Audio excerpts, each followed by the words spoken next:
आज मैं आम आदमी पार्टी के सभी विधायकों की तरफ से कहूंगी कि ये सत्र और ये दिन हमारे लिए बहुत खुशी का दिन है, क्योंकि तकरीबन 1.5 साल के बाद हमारी पार्टी के राम और लक्ष्मण अरविंद केजरीवाल जी और मनीष सिसोदिया जी दोनों एक साथ इस सदन में बैठे हुए हैं। तो इस बात की सभी आम आदमी पार्टी के विधायकों को बहुत खुशी है।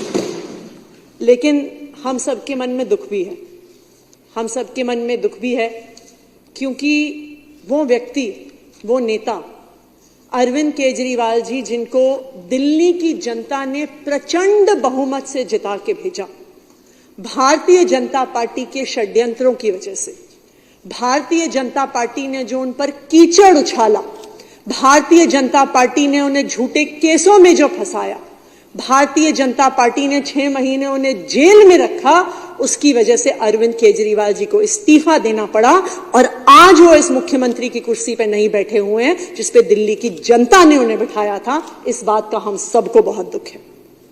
पिछले 2 साल से आम आदमी पार्टी को, अरविंद केजरीवाल जी को परेशान करने में भारतीय जनता पार्टी की और उनकी एजेंसीज ने कोई कसर नहीं छोड़ी। हमारे पार्टी के कोई ऐसे विधायक नहीं होंगे, कोई ऐसे नेता नहीं होंगे, कोई ऐसे मंत्री नहीं होंगे जिनके खिलाफ इनकी सीबीआई ने, ईडी ने, इनकम टैक्स ने, एसीबी ने केस नहीं किए होंगे।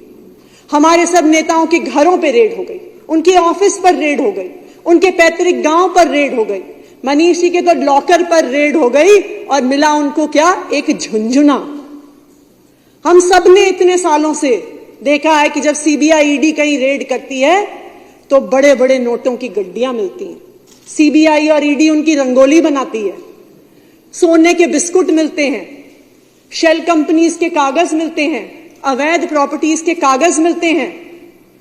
सैकड़ों और हजारों रेडों के बाद भी आम आदमी पार्टी के एक भी नेता से भ्रष्टाचार का 1 रुपया भी नहीं मिला भारतीय जनता पार्टी की एजेंसीज को। क्यों? क्योंकि आम आदमी पार्टी एक ईमानदार पार्टी है। आम आदमी पार्टी जनता के लोगों के लिए काम करने वाली पार्टी है। लेकिन फिर भी इन्होंने एक के बाद एक आम आदमी पार्टी के नेताओं को गिरफ्तार किया। इन्होंने दिल्ली को मोहल्ला क्लिनिक देने वाले सत्येंद्र जैन जी को गिरफ्तार किया। इन्होंने दिल्ली की शिक्षा क्रांति के जनक मनीष सिसोदिया जी को गिरफ्तार किया। इन्होंने संजय सिंह जी, जो आम आदमी पार्टी के सांसद हैं, उन्हें गिरफ्तार किया। और जब इतनी कोशिशों के बावजूद भी आम आदमी पार्टी के दिल्ली सरकार के काम नहीं रोक पाए, तो इन्होंने दिल्ली के लोकप्रिय मुख्यमंत्री अरविंद केजरीवाल जी को भी गिरफ्तार किया, सिर्फ षड्यंत्र रचने के लिए, सिर्फ दिल्ली वालों के काम रोकने के लिए, सिर्फ आम आदमी पार्टी को बदनाम करने के लिए। अध्यक्ष महोदय, अरविंद केजरीवाल जी को गिरफ्तार क्यों किया, इसे समझने के लिए हमें दिल्ली के लोकतंत्र का इतिहास समझना पड़ेगा और शायद देश का। 2013 से पहले अगर आप दिल्ली का इतिहास देखिए तो सरकारें आती थी, सरकारें जाती थी, पार्टियां आती थी, पार्टियां जाती थी, मुख्यमंत्री आते थे, मुख्यमंत्री जाते थे, लेकिन एक आम इंसान की जिंदगी में कोई फर्क नहीं पड़ता था। जब 1 तारीख आती थी ना, तो जब एक पति अपनी पत्नी को अपनी तनख्वाह देता था तो वो यही सोचती थी कि इतने से पैसे में साल कैसे, महीना कैसे चलेगा। जब 25 तारीख आती थी तो हर महिला, हर गृहिणी आपको बताएगी कि घर में पैसे खत्म हो जाते थे, कैश खत्म हो जाता था, तो वो सोचती थी कि अगले 5 दिन हम कैसे अपना गुजारा करेंगे। एक परिवार अपना पेट काट काट के बच्चों को प्राइवेट स्कूल में भेजता था, अपने गहने गिरवी रख के, अपना घर गिरवी रख के अपने परिवार वालों का इलाज कराता था। लड़कियां जब अपनी पढ़ाई खत्म कर लेती थी, 12वीं की पढ़ाई खत्म कर लेती थी, तो उनको कह दिया जाता था कि जी कॉलेज बहुत दूर है, आने जाने का खर्चा बहुत ज्यादा है, तो तुम तो कॉरेस्पॉन्डेंस में घर से पढ़ लो। ये हाल होता था दिल्ली के लोगों का, दिल्ली के आम लोगों का, दिल्ली के गरीब लोगों का। लेकिन 2015 में दिल्ली में एक चमत्कार हुआ।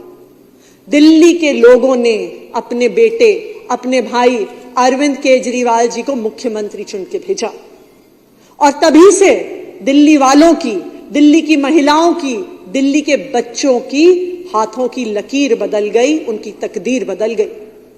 अरविंद केजरीवाल जी वो आदमी हैं जिन्होंने दिल्ली वालों को 24 घंटे बिजली दी, फिर भी 0 बिजली का बिल दिया। अरविंद केजरीवाल जी वो व्यक्ति हैं जिन्होंने गरीब बच्चों को वर्ल्ड क्लास शिक्षा दी, इंजीनियर बनने का मौका दिया, डॉक्टर बनने का मौका दिया, एंटरप्रेन्योर बनने का मौका दिया, ये हैं अरविंद केजरीवाल जी। ये वो व्यक्ति हैं जिन्होंने परिवारों को उस व्यथा से निकाला कि परिवार के एक सदस्य के इलाज के लिए हमें अपना घर गिरवी रखना पड़ता था।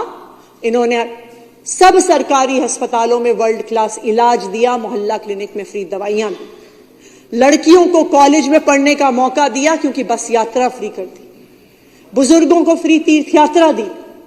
और ये सब तब किया जब साथ में उन्होंने दिल्ली को, और मैं ये बता दूं, भारतीय जनता पार्टी की तो 22 राज्यों में सरकार है, एक राज्य में भी ना ये फ्री बिजली देते हैं, ना पानी देते हैं, ना अच्छे स्कूल देते हैं, ना अच्छे अस्पताल देते हैं, फिर भी घाटे में चलती हैं इनकी सरकारें।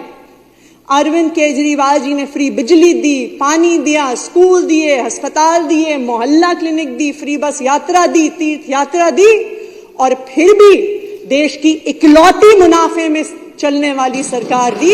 ये है अरविंद केजरीवाल जी की सरकार, ये है आम आदमी पार्टी की सरकार। क्यों कर पाए? क्योंकि अरविंद केजरीवाल कट्टर ईमानदार हैं। क्यों कर पाए? क्योंकि आईआईटी से पास आउट इंजीनियर हैं, पढ़े लिखे हैं, इनको काम करवाना आता है, इसलिए 10 साल में इतना बेहतर काम कर पाए।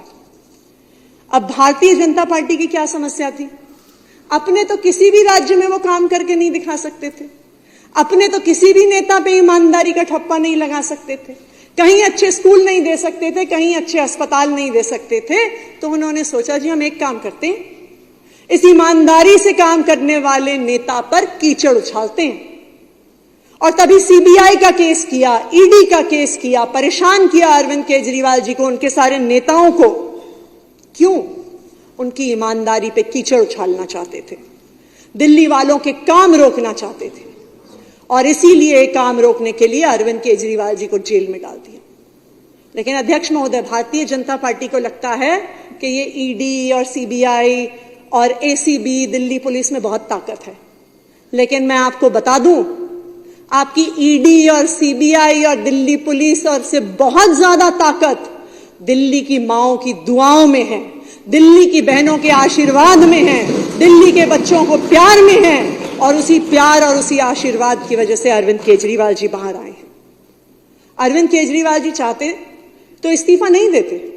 सुप्रीम कोर्ट ने जितनी तीखी टिप्पणी इनकी सीबीआई और ईडी और सेंट्रल एजेंसीज पे करी, सुप्रीम कोर्ट ने तो उनके मुंह पे तमाचा मारा और कहा कि केंद्र सरकार की एजेंसियां पिंजरे में कैद एक तोते की तरह हैं। शायद कोई और नेता होता तो मुख्यमंत्री की कुर्सी पे बैठने से पहले 2 मिनट भी नहीं सोचता। लेकिन अरविंद केजरीवाल जी ने इस देश के इतिहास में ईमानदारी की और नैतिकता की मिसाल कायम करी है, और इस्तीफा देके दिल्ली के लोगों को कहा कि अगर आपको मेरी ईमानदारी पे भरोसा है, मैं तभी मुख्यमंत्री की कुर्सी पे बैठूंगा।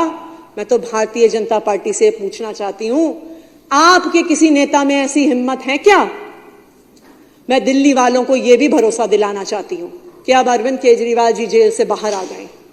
पिछले 6 महीने से, जब से अरविंद केजरीवाल जी जेल में थे, भारतीय जनता पार्टी ने दिल्ली वालों के काम रोकने की हर साजिश करी। बुजुर्गों की 6 महीने तक पेंशन रोके रखी, विधवाओं की पेंशन रोके रखी, दिल्ली जल बोर्ड के पैसे रोक दिए, सड़कें तुड़वा दी, हॉस्पिटल में, मोहल्ला क्लिनिक में दवाइयां रुकवा दी। लेकिन अब अरविंद केजरीवाल जी जेल से बाहर आ गए हैं, और मैं दिल्ली वालों को यह भरोसा दिलाती हूं कि अरविंद केजरीवाल जी के मार्गदर्शन में दिल्ली वालों के सारे रुके हुए काम अगले 6 महीने में होने वाले हैं, जैसा अरविंद केजरीवाल जी ने दिल्ली वालों को वादा किया। अभी कुछ देर पहले महाजन जी किसी के भाषण के दौरान 0-0-0 कई बार कह रहे थे, तो मुझे लगता है कि हमारे भाजपा वालों को भी, दोस्तों को पता ही है कि फरवरी में आने वाले चुनावों का क्या नतीजा होने वाला है।